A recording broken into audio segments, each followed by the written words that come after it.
In the 1800s, peasants from all over Sweden immigrated to the United States, leaving behind bad harvests and income inequality, hoping to claim unsettled land in the Midwest. The year is 1854. On this fine summer day, the cargo ship Eagle is carrying a new group of soon-to-be Americans. Among them is the Larsons and their 9-year-old daughter, Kirsten.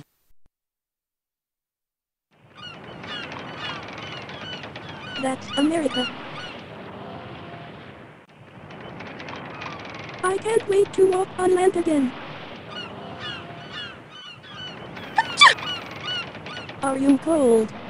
Let's go sit where the wind isn't so strong.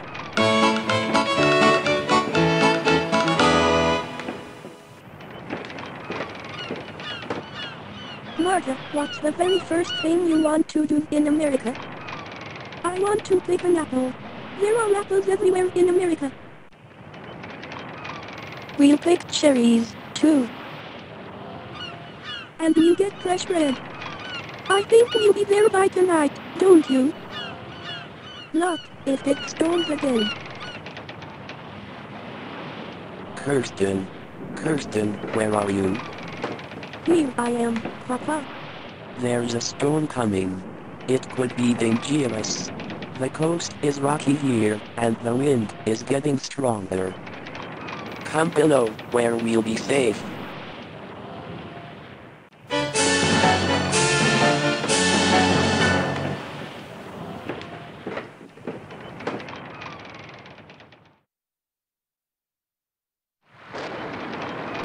Here you are. I asked Papa to find you. I don't know where you can hide on such a small ship. Martha and I were playing. We could see land before the storm blew up. Sigh. I prayed there would be no more storms so I could be strong when we land in America. I'm so tired of being seasick. You'll be strong soon, I'm sure of it. Don't lose heart, Mama. Mama, Papa says the coast is full of rocks. Do you think we'll be blown into them? Don't think about the rocks. Let's think about Uncle Olaf's letter instead. Do you remember your Uncle Olaf? No, Mama. Your Uncle Olaf left Sweden 6 years ago when you were just 3. He thought he could make a better life in America. And last year, he wrote to tell us about his new farm in Minnesota. The land is rich and good there, and he needs our help. Remember? Tell me again how Uncle Olaf met Aunt Ginger. He met her shortly after he arrived in Minnesota. And she was from Sweden too. That's right.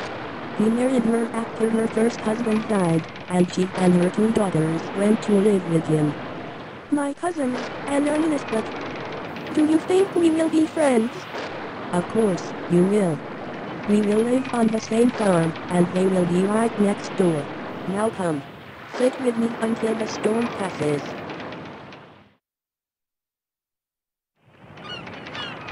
I can smell the earth again. So many times I lost hope that we'd all make it to America. You're a brave woman. You have heart. I'm proud of you and our children. The sailors say we land in New York tomorrow morning. Oh Lars, that's wonderful. We'll have fresh bread for breakfast, and I'll find a place to wash our clothes. They say we can't leave the ship until the health inspector lets us. What's the health inspector?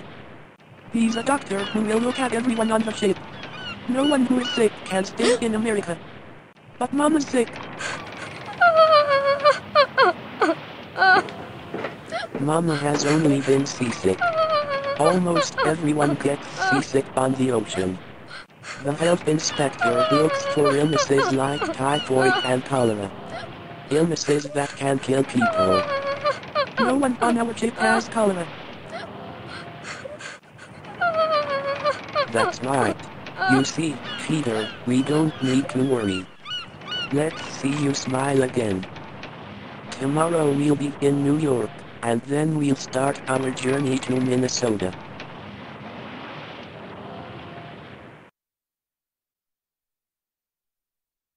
The next day, the ship docked in New York and the health inspector gave the Larsons a clean bill of health. Leaving his wife, Rita, and his other children at the docks, Anders went into the city with Lars to go buy tickets for the rest of the family's journey. I can't wait for Papa and Lars to get back. I want to go exploring. You need to stay with your Papa when you go to get milk. We don't know a lot of English and New York is a big city. You could easily get lost. Sigh. I know, Mama. Oh Mama, I wish we could wear pretty dresses like the ones those women are wearing. Only people from the ship look like this. Our clothes are dry and clean. We don't need to be ashamed. Besides, how could I milk a cow if I wore so many ruffles? Here comes Papa and Lars. Oh my, I've never seen such huge black cherries. Everything in America is big. Wait until you see New York. And there will be more to see tomorrow. I just bought our tickets for the trip west. We leave in the morning. Did you find an honest agent? Old Mr. Peterson was cheated of his money by a dishonest agent. I didn't know there were so many thieves in America. Yes, our agent is a good man. He left Sweden 4 years ago, and he knows English well. And he helped me change our money at a bank. Sigh. It's such a long way to Minnesota. But the agent will guide us all the way to the Mississippi River. He says we'll have to travel only a few weeks more. And now that we're on land, we'll get our strength back quickly. Don't lose heart. No, I won't lose heart now. Papa, let's go buy our milk and bread. Haha, don't worry, Peter. I did not forget. Both of you stay close to your father. Remember, you don't speak English yet.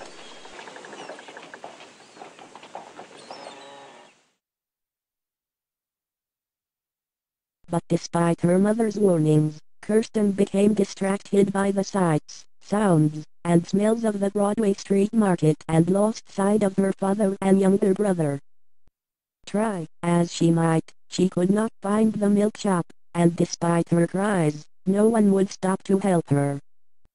Eventually, she wandered onto a street full of houses, and sat in despair on one of its stoops.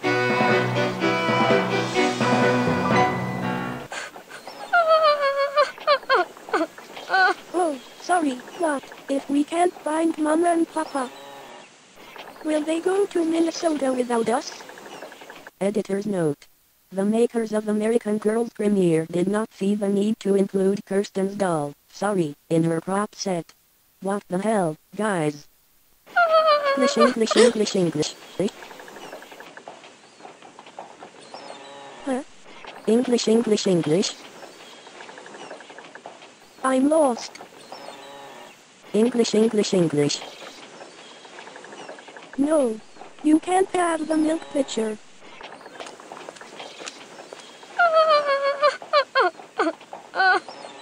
Sorry, what will we do? Huh? Blood, blood, blood, blood. Thank you. Oh, I know what I can do. Kirsten kneeled and drew a picture of a ship in the dust on the ground. English, English, English, English. The woman understood the picture immediately and, after locking up her house, led Kirsten back to the docks, where her family was waiting. Mama, Papa, here I am. Kirsten, you frightened us. We couldn't find you anywhere. I thought you would leave New York without me. What? We would never leave you. But how did you find your way back? I drew a picture of our ship and that American lady helped me find it. You're a very smart girl. Be smart enough to stay right beside me the next time. Promise? I promise. And she meant it with all her heart.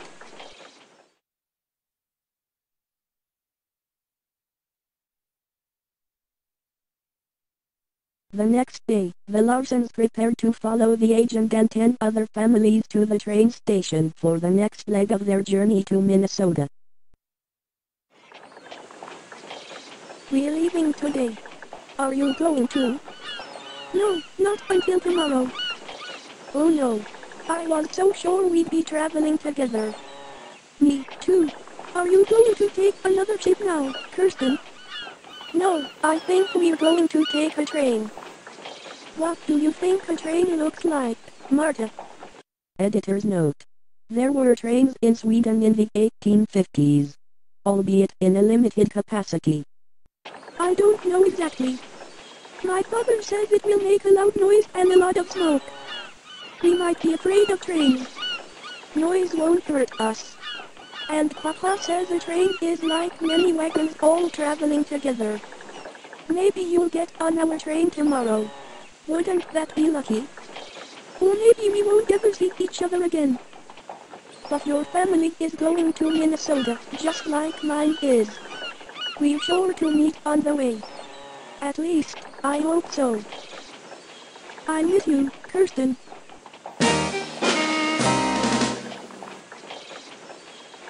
Marta, I'll tell you what my grandmother said to me when we left Sweden.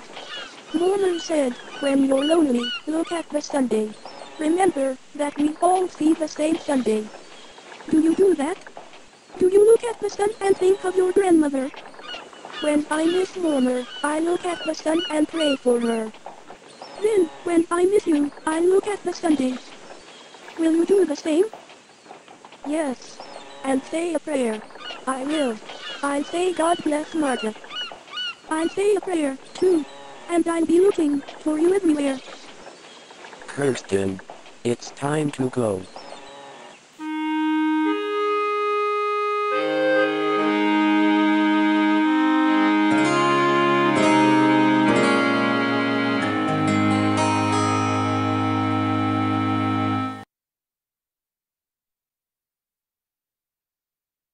The Larsons spent the next several days traveling by train to Chicago. They and the 10 other families were crammed together in a hot, sooty car that threatened to catch fire with every clang of the wheels against the tracks. The windows were nailed shut, and little fresh air came in through the doors when they were opened for water breaks. When they reached Chicago, the Larsons rested at a boarding house with other immigrants. To Kirsten's great joy, Marta's family was also staying there, and would be traveling with them in the wagon train to Minnesota. I'm narrating these parts, because those sets are not included in American Girl's premiere. Sorry. But before that, they had to travel by riverboat. Several days later, the Larsons and Marta's family boarded the Red Wing. Kirsten and Marta tried to play on the upper deck, but were shooed away by one of the sailors.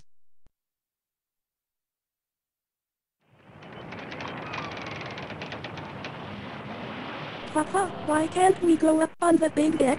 No one is out there.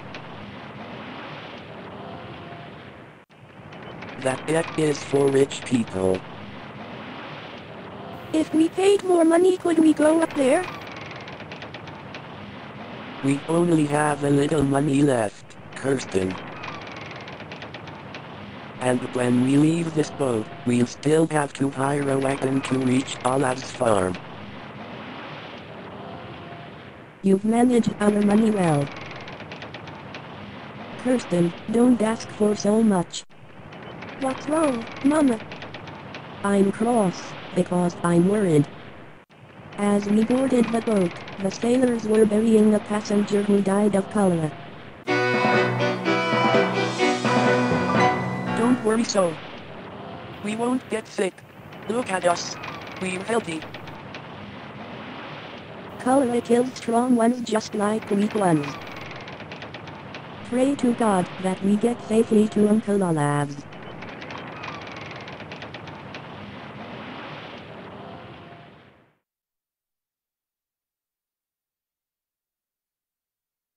For 2 days, Kirsten and Marta played on the riverboat.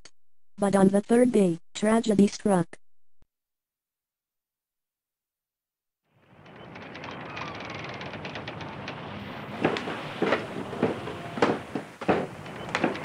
Where's Marta? Marta's very sick with cholera.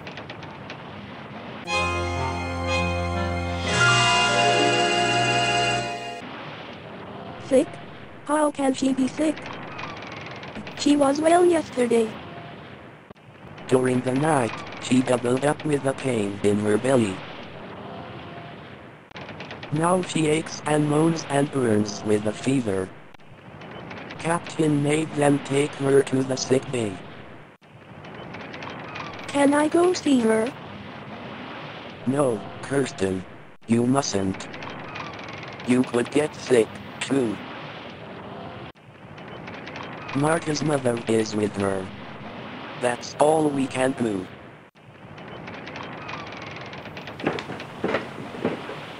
I have to see her.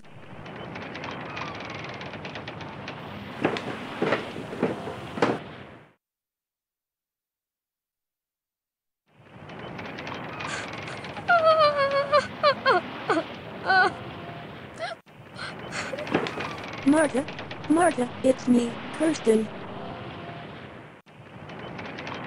Kirsten. I've been looking everywhere for you. It's dangerous for you here.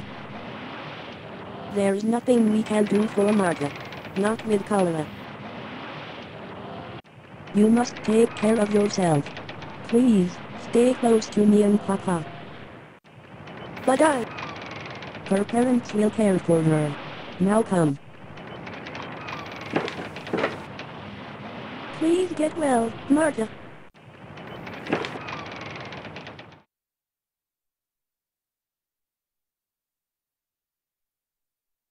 The next morning, Kirsten woke up and went to find Marta. When she got to the deck, she found the ship anchored on a sandy beach. The sailors carried a wooden box down the gangplank.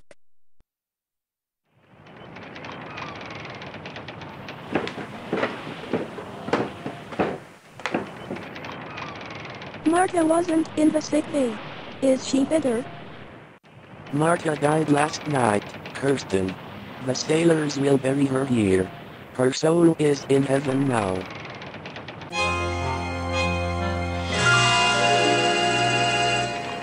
Dead? She can't be dead. She can't be.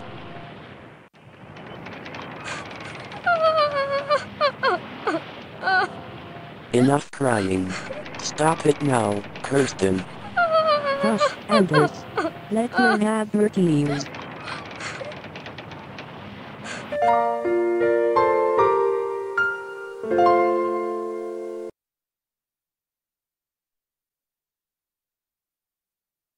It was raining when the Red Wing docked in the town of Riverton some time later. Despite being a wagon ride away from her new home, Kirsten could only think of Marta.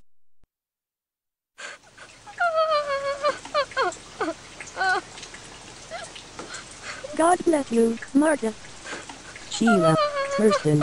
When Papa and the boys come back with the wagon, it will only take a few hours to reach Olaf's farm.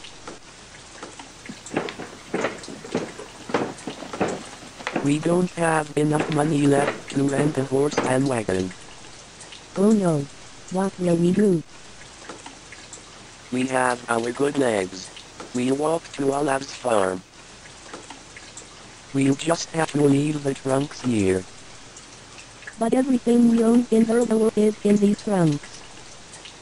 How can we get along without our clothes and your tools? We'll take what we can carry now, and we'll have the trunks shipped later. Don't lose heart.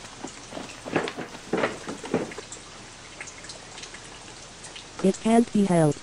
We'll send for them soon. You are more important than things, and we're all together and well, thank God. We need everyone's hands today. Kirsten, you must put your dog here with the other things. You can get her again when the trunks are shipped to us. Yes, Papa. You'll be with me soon.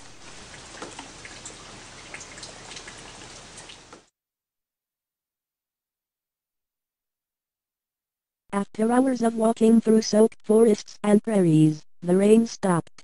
By then, the bustling town had given way to scattered small farms.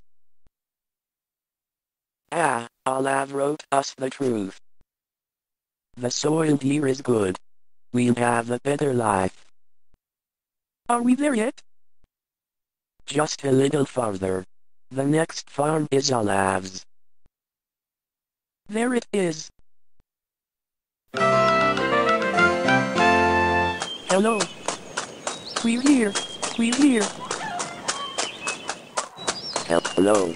It's you, at last.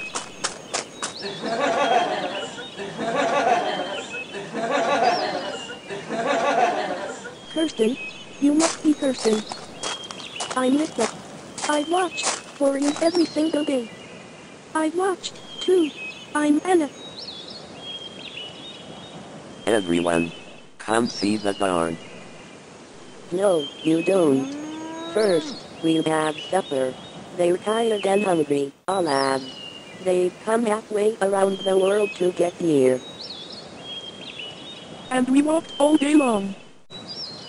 You can get settled in your cabin after supper. And tomorrow you men can look at the barn while we women talk. Now come in and eat.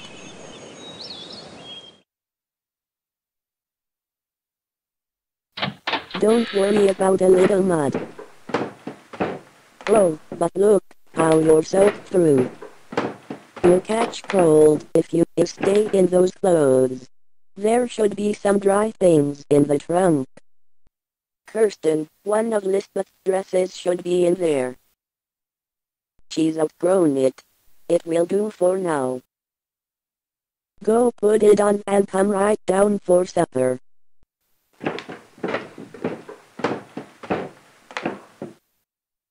Tomorrow, we'll show you our secret fort. Lisbeth and I play there with our dolls. We'll tell you all about it later. But let's hurry now. We're hungry, and I bet you are, too.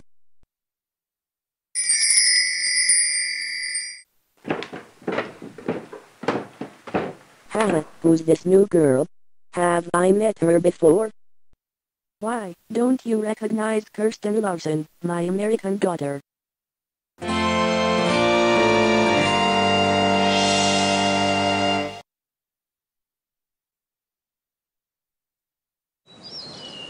You didn't tell your brothers about our fort, did you? Our fort is only for girls. No, Anna, I didn't tell them about the fort. I can keep a secret, I promise. Oh, good. Is anyone coming?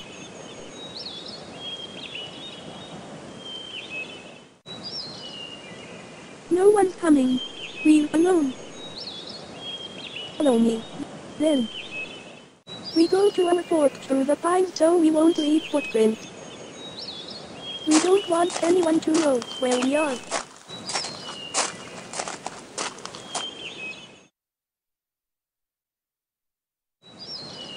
Here's our fort, Kirsten.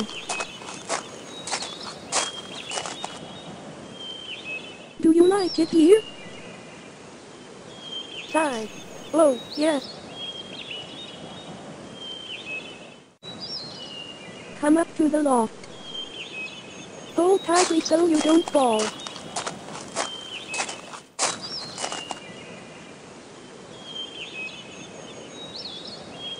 Here's where we keep a lookout for boys.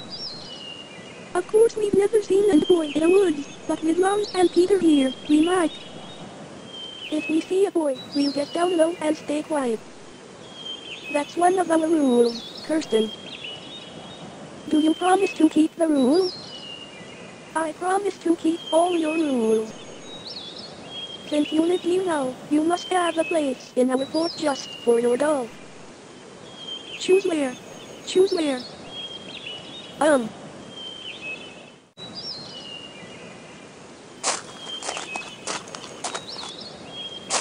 There. Right there. I'm coming to visit. Where is Sorry?